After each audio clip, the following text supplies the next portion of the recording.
Greetings sailors and welcome back to World of Warships and a work in progress ship, because the response to the question I asked at the end of the last video was overwhelmingly in favour of taking a look at upcoming ships rather than the Italian cruisers which have just released. So here we are, and I've chosen to start with HMS Hawkins, which will be the entry point to the upcoming Royal Navy heavy cruiser line.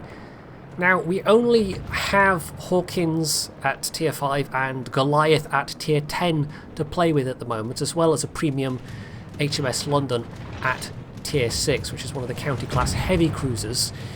So we can't really talk about what the line is like as a whole as of yet. This is really just looking at the Hawkins in particular, and I will play the Goliath as well. Obviously, I haven't really played it that much yet. I decided to start at the entry point to the side branch. I don't know if this is going to come off the Danae or the Emerald, by the way. I hope it's the Emerald, because having to grind the two ships off the Danae would be a rather cruel punishment. I mean, it's still rather a cruel punishment for the Emerald as well, but less so than the Danae. So what Hawkins is a 7.5 inch gunned cruiser, or 191mm for those of you that prefer metric. And it's also a very World War I looking design, although they weren't really in service until just after World War I. They didn't actually see service, but if you look at this and compare it to the Emerald, you can see that it looks of a similar vintage, especially with those single turrets with gun shields. They're not even fully enclosed. They're also very weakly armoured, but we'll get to the many drawbacks of this ship in a little bit. There were 5 of these ships built, and one of them didn't last very long, HMS Raleigh. It was lost. It ran aground off, was either Labrador or Newfoundland, I can't remember, in 1921, a mere 2 years after commissioning. But the rest of them did survive up to see service of some sort in the Second World War. Effingham was lost early on in the Norwegian campaign. It again ran aground, and they basically torpedoed it to make sure it wasn't going to fall into German hands or anything like that. And as for the rest of them, 2 of them, Hawkins and Cavendish. Was it Cavendish? No, not Cavendish. I've got the name now. Frobisher. There we go. These are all Elizabethan admirals, by the way. They both basically spent most of the war in convoy escort duties around the coast of Africa. But they did also see a little bit of service besides, and I think one, if not both of them, also provided some gunfire support during D-Day. The last of them, which was the Cavendish when it was launched but became Vindictive, has a bit of an interesting history, actually. It was briefly an aircraft carrier for part of the 1920s and then was converted back to a cruiser and ended up as a training ship, basically. And I think was used... I'm trying to remember the histories of 5 ships here, give me a break, but I think it was used as like a training ship or something during the war. I can't remember, but the other semi-interesting fact about this class of ships as well is that at just under 10,000 tons, they basically became the blueprint for the limit for heavy cruisers under the Washington Naval Treaty. The Royal Navy apparently was more interested in having larger numbers of ships, and you can kind of particularly see that with, I say apparently, they were. You can see that with their evolution of light cruiser designs and the many destroyers that the Royal Navy had, but they kept these around as well, doing various things, and partly it was just so they could, keep their complement of heavy cruisers, as it were. But they did provide various bits of useful service as well. There's one of them was, I think it was actually Vindictive in its stint as an aircraft carrier. It was actually used against Bolshevik forces in the the part of the Russian Civil War where other various nations were trying to help out the White forces.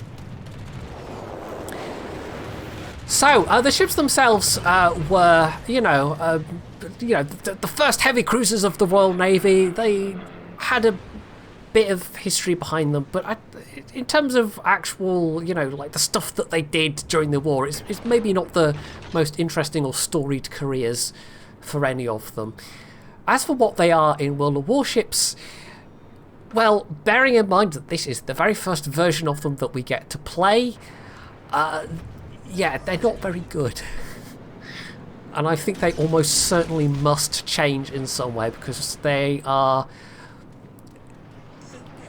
about as bad, if not worse, than Emerald. They can at least set fires, which Emerald can't. They have HE shells, but they have a lot of the frustrations of Emerald, except they don't have smoke.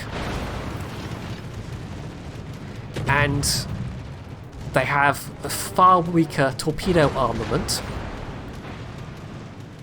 They don't have the maneuverability. I think the stealth is going to be worse than Emerald. And about the only thing they really have that's better, apart from the ability to set fires, is their AA, which is actually one of the better points of them. The AA is quite decent for a Tier 5 cruiser. It's hard to properly rank cruisers in terms of AA effectiveness these days, with the changes that were made. But partly it's the actual, AA guns that they have, but also the fact that it gets a 5.8 kilometer outer envelope on the top hull. And even on the stock hull, it's still 4 kilometers. And when you compare that to a lot of the Tier 5 cruisers, which, they'll get 3.5, 3.8 kilometers, that's quite good. So you have a good range and decent DPS, so it might well be worth putting some kind of AA spec captain onto this ship if and when it appears on the live server. Well, on the live server, as an actual line and not just a test ship. I'm doing well with my words today, apparently. I'm making a bit of a blatant mistake here, by the way.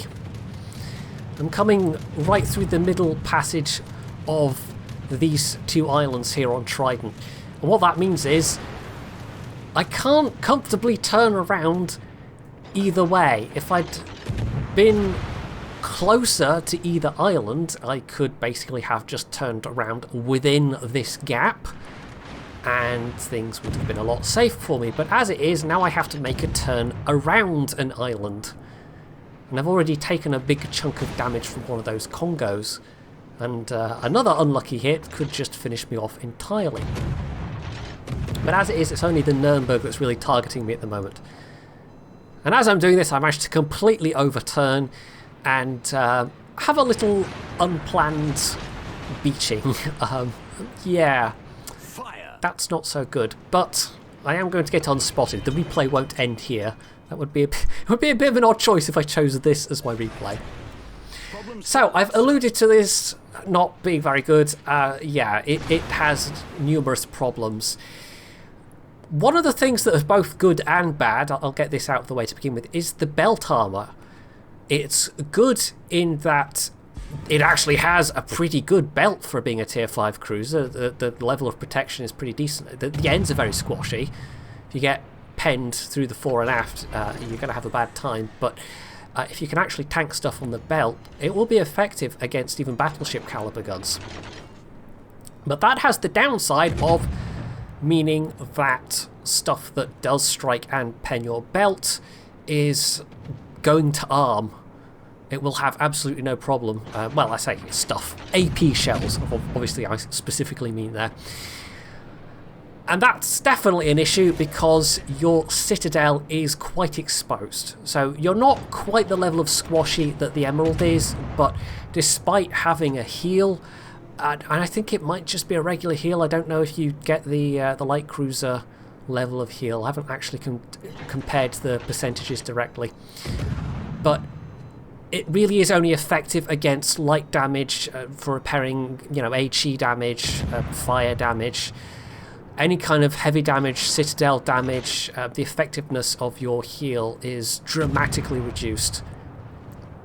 And so most of the time when I've been playing this, and I've got a couple of hours playtime in this ship alone now, I've discovered that you basically want to heal early and heal often, even if it looks like you're not going to get the best use of your heal, because by the time you take more damage, you know, the amount that you'll be able to get back is going to drop even further. So yeah, it keeps you alive a little bit longer than, you know, say an Omaha that's taking the same damage, but for a cruiser with a heal, it really doesn't feel as effective as it might be.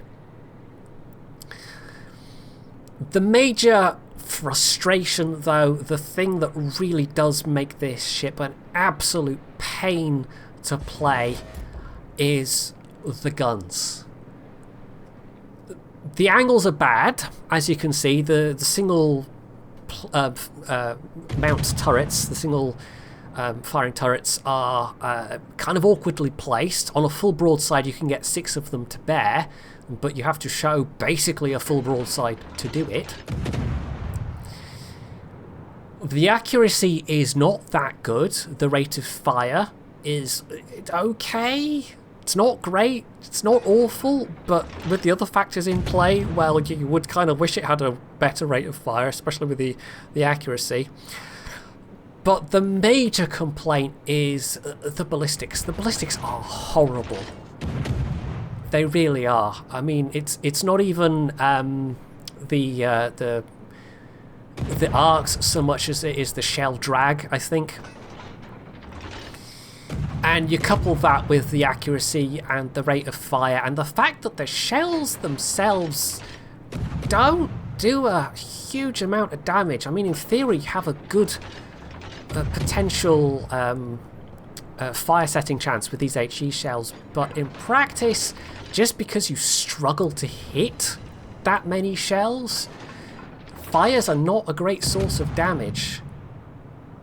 And for the most part, when looking at the average damage done by the guns, it's comparable to what I could do with the Emerald in a decent game. And the Emerald, as I've said, has a far better spread of torps. It's got, was it 4 quad launchers? Or is it 2 per side, or is it 1 per side but it's a quad launcher? I can't remember. I do have the Emerald, but I don't play it that much. But it's quad launchers. This has a pair of twin launchers. They do at least reload fairly quickly. I think it's like 54 seconds. And they are otherwise effectively the same torpedoes as the Emerald, so they do decent damage for the tier. But they're not really a major top-up to your damage potential.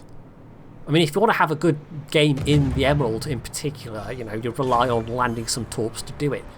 And especially rushing somebody down and getting a spread of torpedoes in their face. Emerald can be a nasty ship in that way. Hawkins can't match that unless it's a severely damaged target. And I have managed that once or twice, where I've walked away with, say, an extra 20,000 damage from landing a couple of torp hits. And that's also where that belt arm actually does come in really useful. If you manage to tank on the belt, then yeah, you can get in close enough. But surviving up till that point can be a bit tricky. But mostly it's the ballistics. The ballistics are horrible.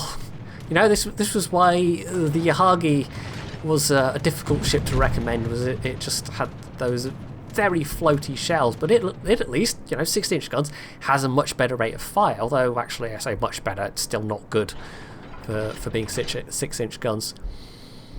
But yeah, just the accuracy, the awkwardness of the turret placement, the difficulty in getting any kind of ticking damage going. I mean, if you want to keep a decent angle on somebody, as I'm doing here against this Nuremberg, you've got 3 guns available.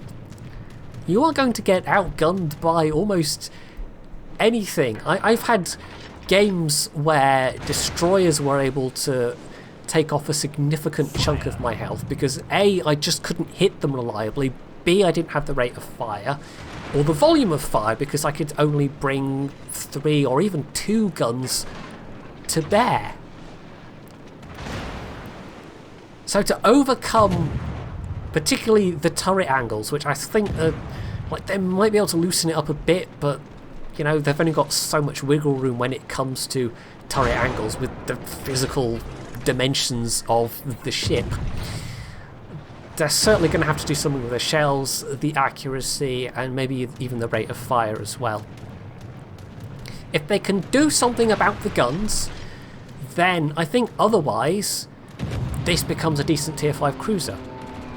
You know, the armour is both a liability and an asset at the same time. So, you know, you've got a bit of something to work with there, but also sometimes it will work against you. The AA, as I've said, is actually quite decent for a cruiser. The torp power might not be very good, but you at least have decent angles. The heal will keep you alive a bit longer than other squashy tier 5 cruisers. The range is workable.